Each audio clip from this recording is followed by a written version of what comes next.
natin pwede sabihin kung anong meron sa atin at baka mamaya hindi na kita Yo, what's up? mapapiling. This is Akuma from Hell, ang Crooks Gang, Drunk Heller Production, TCP South, Laguna Pride, Blood Playas, Damas Street Music, Landain Pyro. So meron tayong i-review na kanta. This is episode 2 ng ating bagong segment na Hell's Playlist. At ang i-review nating kanta ngayon ay itong Dama by YG Zero official music video. So basahin natin yung description mga utol. Ang title nito is Dama by YG Zero official music video. Syempre ang artist natin ay si YG Zero, directed by Shot by Chick, mix and mastered by LA Collectives. At syempre bago natin simulan, nagpapasalamat ako kay OG Barek para sa napakaangas na salakot. Yo, True Brown Style 13. Yo, sige, simulan na natin to mga utol. Dama by YG Zero. Let's go. Lakasan natin. Malakas na.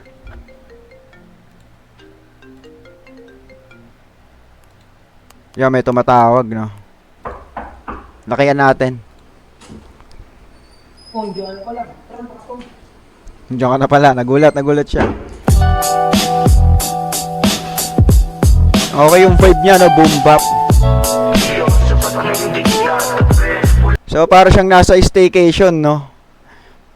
So, mga utol, pag gagawa talaga kayo ng music video, kailangan nyo talaga siya ng gastusan. Yan, kagaya niyan. Para siyang nasa staycation, eh. So, ibig sabihin, gumastos to. At hindi ka lang makapaglabas ng pera kung sakaling meron kang sponsors. Di ba?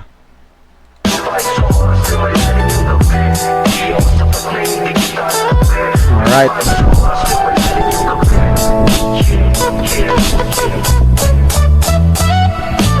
19 pag edad ng 20. Take a look, never mind the experience in the book. Okay fine, dami ng kasiyahang napagdaanan. Ayaw nang umuwi, gusto Alang.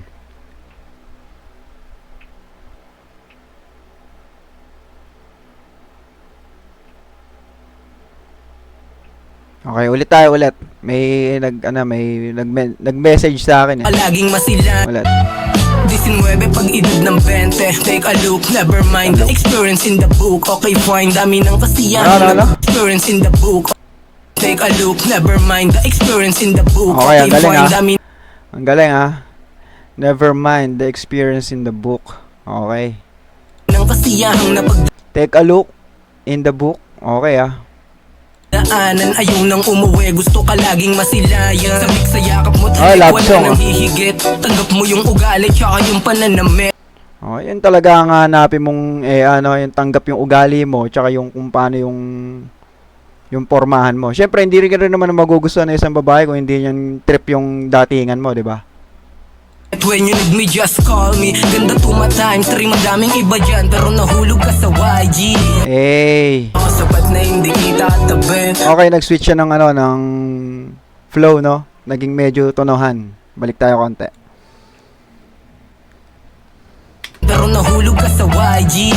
Sapat na hindi kita tabi. Walang pa sa oras, lumalalim yung gabi. Kasi gusto kita na madama.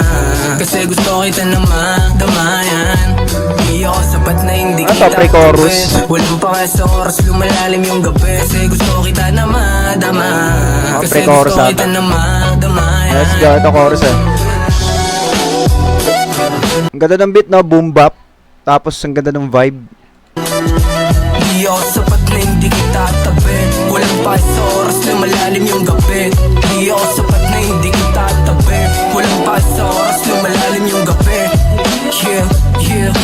Okay din yung pagkakamix. Sapat na hindi kita tabi. Walang pa sa oras, lumalayo nila sa akin. Pero sa'yo na humaling. Galit yung kaibigan mo, hindi siya boto sa akin. Kaya tama, ganyan nga yung mga yung mga kaibigan ng ibang di ba? Minsan hindi nila tanggap kung sino yung pinili mong babae o lalaki para sa iyo. Akala mong sila yung magmamahal, Akala mong sila yung masasaktan. kahit na ganun sa puso mo, walang iba. Handang humarap sa hindi siya boto sa akin. Kaya kahit na ganun sa puso mo, walang iba. Handang humarap sa mama mo kahit meron ka ba. Yun ang dapat. Kaysa tropang harapin mo. Mas mainam pa rin yung kayang humarap sa magulang, 'di ba? Ganun talaga dapat. Tsaka minsan kasi, bago mo ligawan yung anak, minsan na kailangan mong ligawan talaga yung magulang eh. Kasi, matik na ano eh, pag pinakilala ka ng isang tao sa kanyang magulang, automatic niyan, proud na siya sa'yo. Tapos, talagang sa'yo na siya. Kaya ang kailangan mo ng ligawan ngayon is yung magulang. Kaya kahit na ganun sa puso mo walang iba, handang humarap sa mama mo kahit meron ka ba at isa pa, wala ka din pakialam kahit na merong humadlang. Pinaglalaban pa rin natin yung mga nagawang nakasalanan, matatanggap din nila pagkatagalan. Tsaka natin Tama. Baga, panindigan mo na kung ano man yung mali o kung ano man, matatanggap din naman yon. Basta't, gagawa ka na ng dahilan para makita nila sa'yo na deserve mo yung pagtanggap nila. malalaman na wala na tong hangganan, patagal ng patagal sumasarap yung pagsasama, tuloy yung pangarap na pag-usapan natin sa kama. Ako yung galing kalsadang sinagip mo't pinalasa at hindi. Alright, galing streets. Tapos nagbago siguro yung mindset niya nung nakilala niya tong babae. Maraming ganun. Kaya ang daming nabibigo ulit eh, kasi nagbago sila tapos biglang broke. Aray ko. Ako yung galing kalsadang sinagip mo't pinalasa at hindi mo pinansin yung mga gustong tumamasa. Dinaan ka sa harana, bumilib ka sa rap para Alright, dinaan ka sa harana, bumilib ka sa rap. Ibig sabihin, ginamit niya yung yung talent niya bilang advantage, no? Kasi karamihan yung iba pag nanliligaw, ang ginagamit pera, ginagamit angas, o kaya ang tawag na ito, ang ginagamit nila yung mga material na bagay. At itong si YG0, ang ginamit niya yung talent niya. Bumilib ka sa rap. Yun ang sinasabi ko sa inyo eh. mapatunayan mo sa iyong di sa harana, bumilib ka sa rap para mapatunayan. Kumbaga, hindi niya kailangan ng material, hindi niya kailangan mamigay ng iPhone, hindi niya kailangan kung ano pa man. Magra-rap lang siya, tapos mapapasa kanya na yung EA. Panis kayo. Sa iyong di ako pangga na darating yung panahon kasama ka sa aking pangarap, sabay tayo na uusad at kamay mo lang yung hawak kasing Panis, sabay uusad at kamay lang yung hawak. Kumbaga, yung nangangarap siya, kasi, tawag na ito, mali, nabubulol ako, sorry. Kumbaga, nangangarap siya, kasi nakuha niya na isa niyang pangarap. So, nung nakuha niya isa niyang pangarap, isasama niya na yung pangarap niya na yon para sa kunin pa yung isa pang pangarap. Okay ah. diba? Di ako sapat na hindi kita tabi. Walang Okay daw, sa oras lumalalim yung gabi. Di ako sapat na hindi kita tabi. Walang sa oras lumalalim yung gabi. Yeah May tapos Di na ako ata. sapat na hindi kita tabi. Walang sa oras lumalalim yung gabi. Alright. So, ayun nga. Props kay YG kasi ang galing niya mag-project sa camera. Kung mapapanood nyo siya, hindi lang iisa yung ginagawa niya. Paiba-iba yung diba? Paiba-iba yung galaw ng kamay. Paiba-iba yung kilos. Hindi kasi minsan pagka nag-i-spit ka eh, parang ganito eh.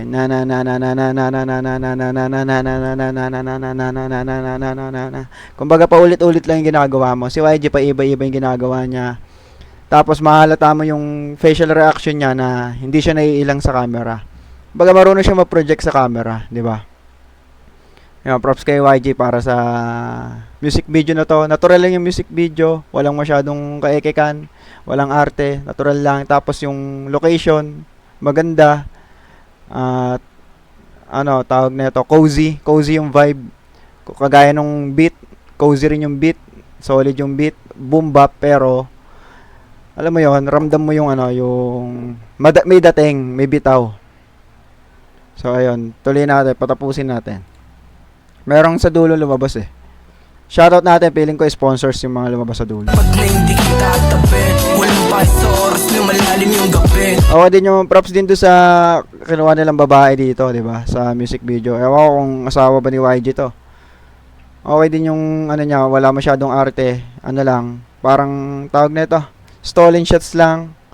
Natural na natural, tapos yung artist na ang bahalang gumanap.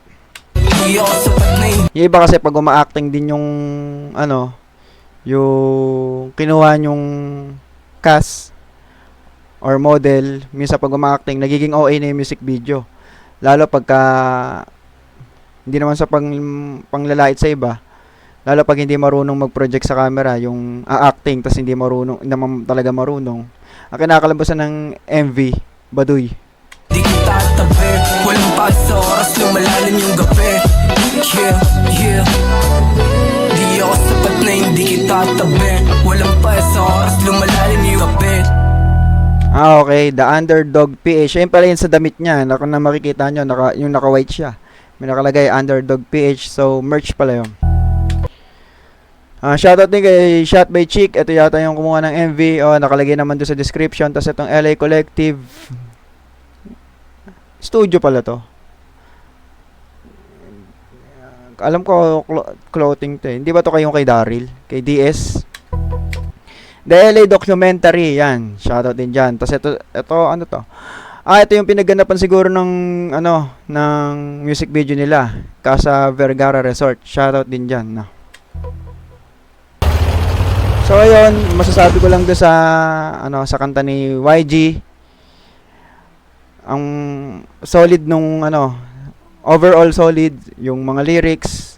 Hindi na masyadong ginamitan ng mga elements, kumbaga punto per punto. Classic love song na may pagka boom bap.